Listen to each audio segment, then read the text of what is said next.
Hello to all my friends and family, and welcome to Jim's 5am Club. I'm just on my morning tea break, so I'm going to go out onto the International Passenger Terminal, just catching a lift up at the moment, and we'll go on a walk and talk and chat about a topic that I've got near and dear to my heart. Thank you once again for joining me on Jim's 5am Club. And it's Saturday. The sun has finally decided to come out. It's been a pretty ordinary summer here in Sydney, and because it's been mainly overcast. And even today it's cloudy, but it's a little bit nicer. At least there's no rain and there's no overwhelming cloud formations. But as you can see, Sydney is quiet. Traditionally, this is probably the busiest time of year, and if you look around, there's hardly any boats on the harbour, hardly anybody out and around, and it's a very, very quiet time of year. I guess people are spending their time indoors at the moment, or just being a little bit more cautious with how they're spending their time, with all the things that are going on in Queensland.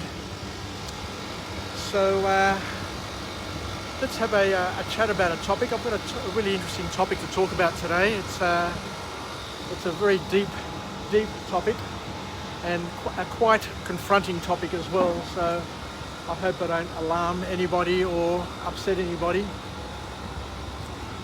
But last week I happened to be up at Nelson Bay on just for a day trip, Paula.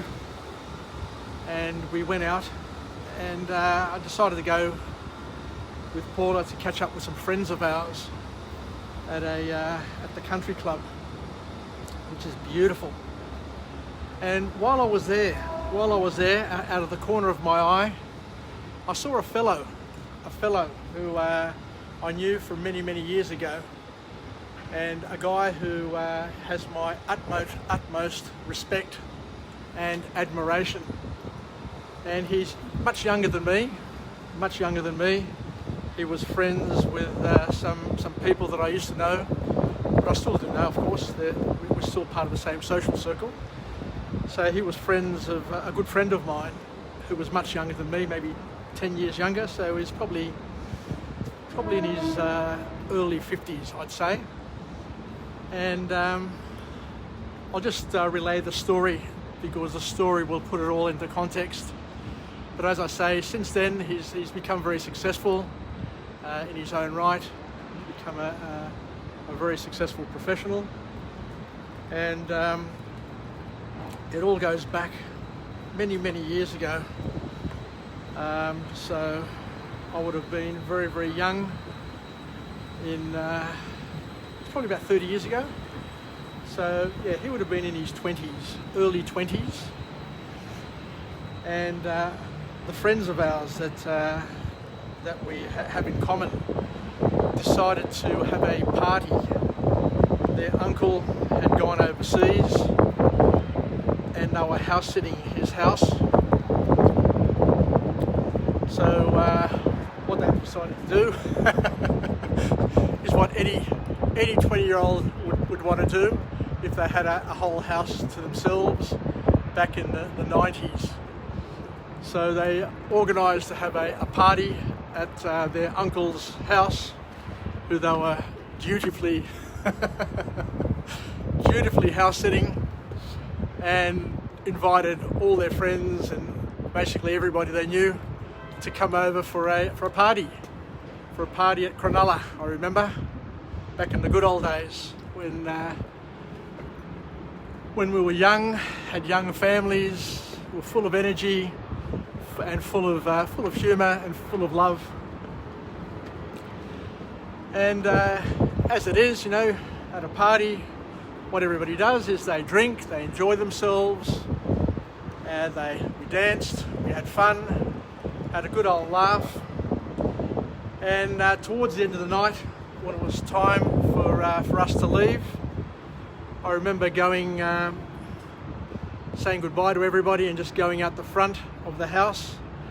And just as we were about to leave, I hear this commotion I hear this shouting, this carrying on, and I was wondering what was happening, and I got a little bit concerned because, as I said, I was a little bit older than everybody else, and I guess one of the roles that I had at the party was to be the responsible adult and to make sure that nobody got into trouble and that the party didn't get out of hand.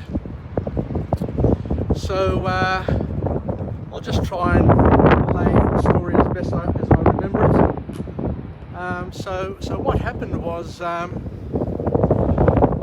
during the evening, one of the young ladies had a little bit too much to drink and got drunk, as you do when you're in your early 20s. But she got drunk, and one of the fellows there tried to take advantage of her in one of the rooms, which probably anyway, I'll just continue the story and you'll understand what basically happened.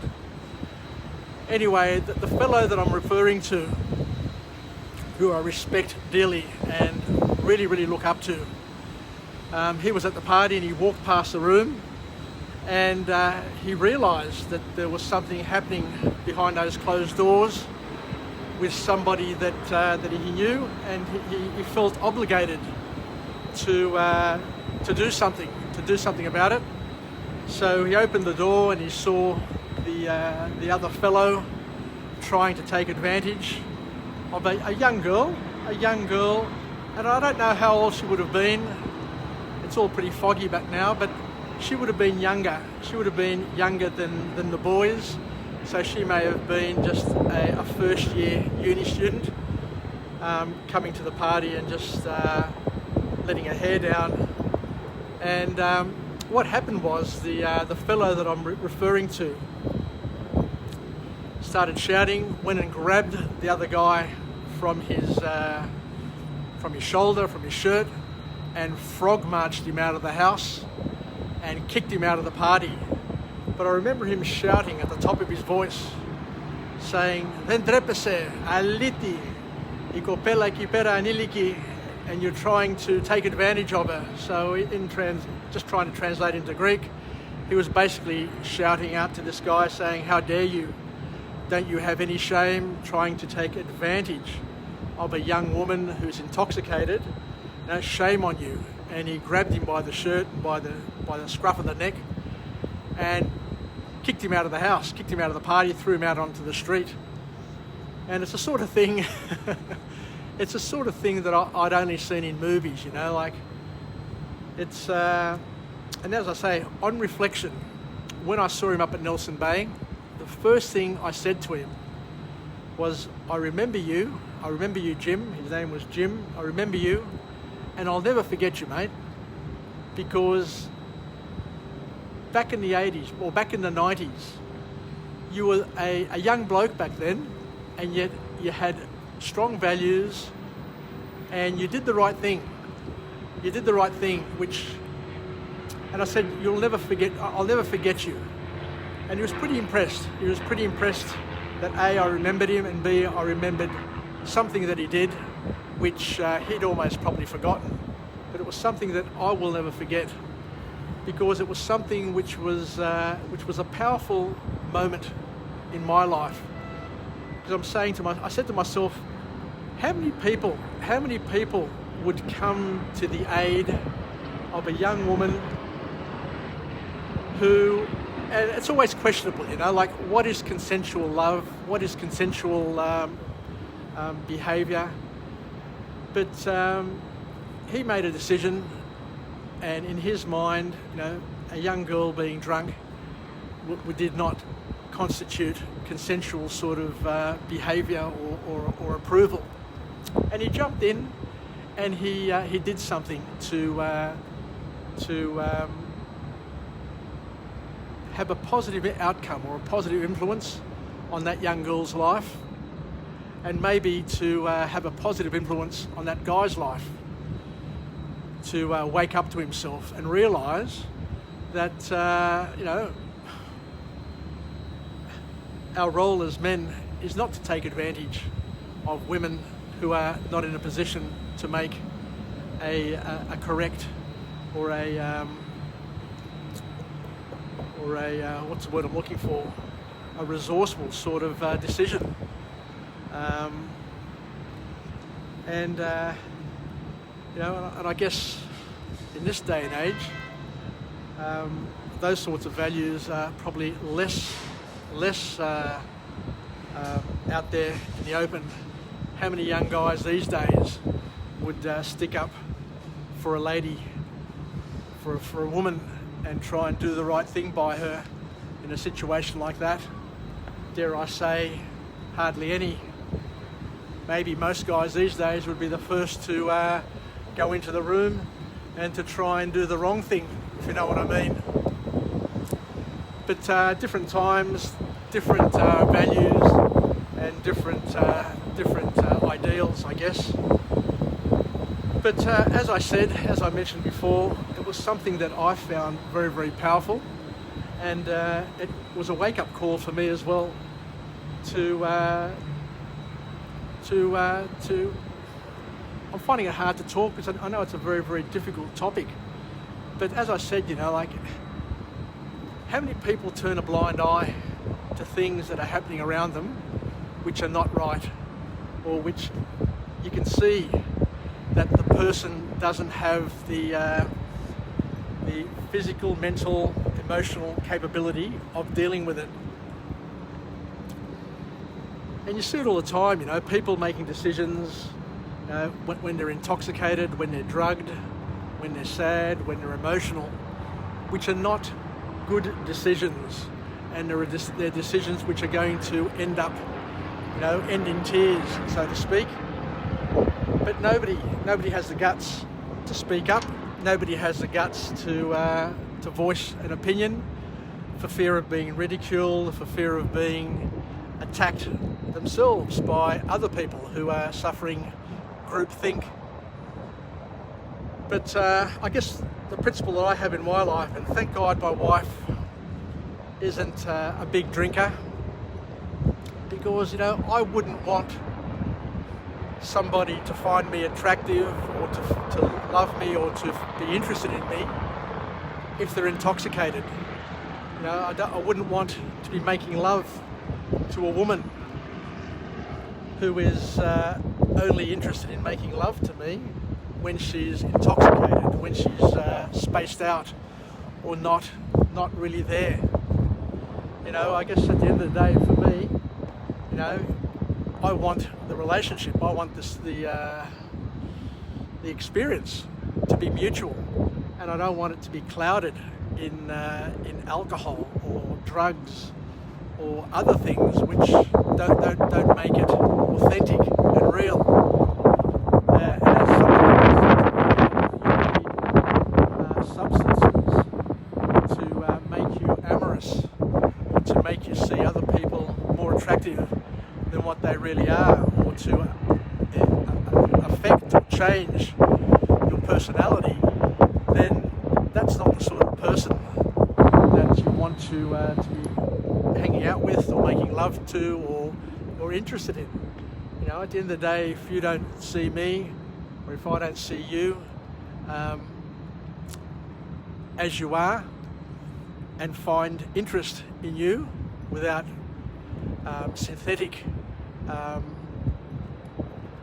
catalysts, so to speak, then it's not real, and it's not something which is worth indulging in. At the end of the day, I prefer to go without than to wake up the next day and think that the only reason somebody found me attractive or wanted to be with me was because they were pissed, they were drugged, and they weren't making a decision based on their true capabilities and their true senses. It's a tricky topic, it's a difficult topic, but I think you understand where I'm coming from. So I think that's about it. So thank you very much for joining me on Jim's 5am Club on a tricky topic. But once again, it's a recollection that I had, something which was momentous in my life, and something that I respect another man for. Because as I said, that girl could have been somebody's sister, somebody's daughter, somebody's future wife.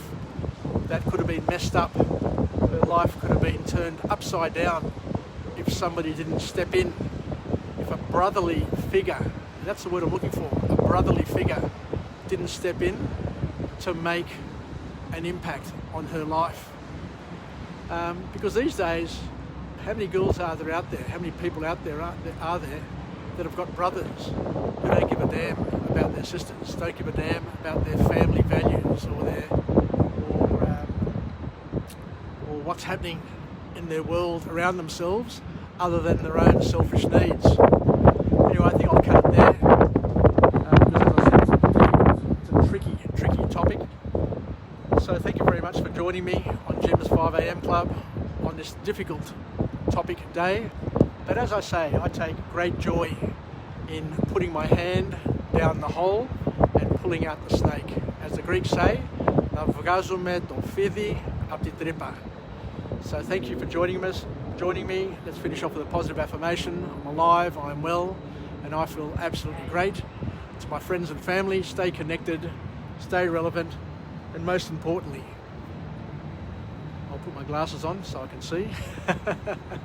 Most importantly, stay connected, stay relevant, stay reasonable, and wherever you can, be a big brother to other people around you, be it males, females, because not everybody makes the right decision when they're intoxicated, when they're sad, when they're emotional, when they're drugged, and need other people to be their eyes, ears, and extended family. Take care, and to Jim, the Jim that I'm referring to, that I saw up at Port Stephens, up at Nelson Bay, well done, mate. I know that you've become very, very successful. You've made a lot of money and you're a leader in your field. But when somebody told me about you, about your financial successes, you know what I said to myself? Halalito. He deserves it. Well done, you deserve it. Because for me, I tip my hat to you then, and I continue to tip my hat to you now, and I will always respect you for the values that you had and the courage that you had to express those values. Take care, everybody. Be lucky from Jim's 5am Club, and we'll chat again tomorrow from a different location with a different message. Yasas, take care. Sasagapao. Bye for now.